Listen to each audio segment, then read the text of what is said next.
Supreme Court grants the request to extend by 30 days, or until December, the promulgation of judgment in the 10-year-running Ampatuan massacre case, where 58 individuals were killed, 32 of them journalists. The promulgation was originally scheduled for November 20, following the rules on continuous trial. Private prosecutor Nana Santos did not oppose the extension, saying, "We have waited for 10 years. The 30 days is a short time to wait." 101 individuals were on trial for the last 10 years, with the court receiving the testimony of 357 witnesses.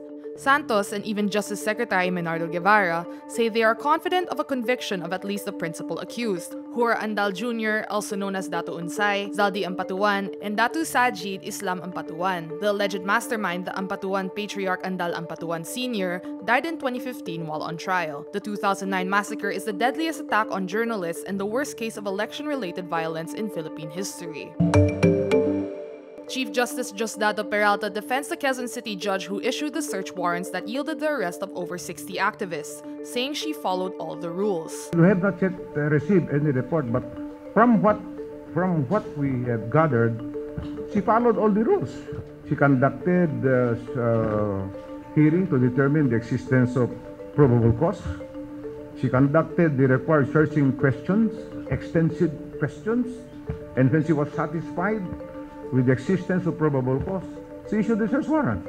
The pattern in the police raids by virtue of these search warrants led rights groups to decry the issuances as part of a crackdown on the left. Fearing more raids, progressive groups asked the Commission on Human Rights to inspect their offices and certify there are no guns and explosives there. Groups slammed Judge Cecilin Burgos Villaverde for the issuance of the search warrants, calling on her to publicize her docket book to ensure that she followed the necessary procedure. On Thursday evening, November 7, research policy group Ibon Foundation reported receiving a call from a man who identified himself as a cop from the National Capital Region Police Office, or NCRPO, informing them that their office would be searched too. NCRPO Chief Debold Sinas denies on Friday morning that one of their men called up Ibon.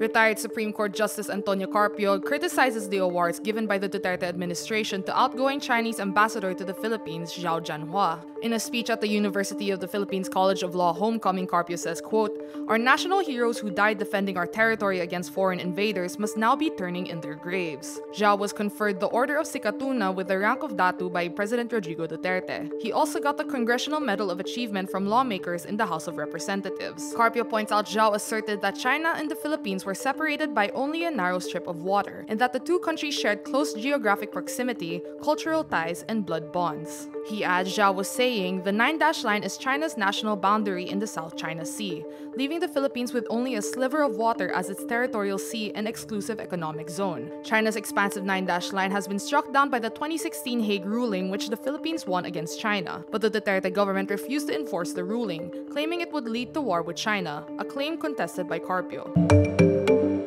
Former New York Mayor Michael Bloomberg is preparing to enter the crowded race to become the Democratic nominee for the 2020 presidential election. Bloomberg said back in March he wouldn't run, but an advisor says he has been toying for weeks with the idea of seeking the White House after all. Bloomberg reportedly sent members of staff to Alabama to gather the necessary signatures required to register for that state's primary ahead of the deadline Friday, November 8th. The move is the first clear sign that Bloomberg is getting ready to battle it out against President Donald Trump. Bloomberg is the co-founder and CEO of the media company that shares his name. He is also one of the richest people in the United States. Bloomberg is the centrist figure close to Wall Street, in contrast to other Democratic frontrunners Elizabeth Warren and Bernie Sanders, who are perceived as too left-wing.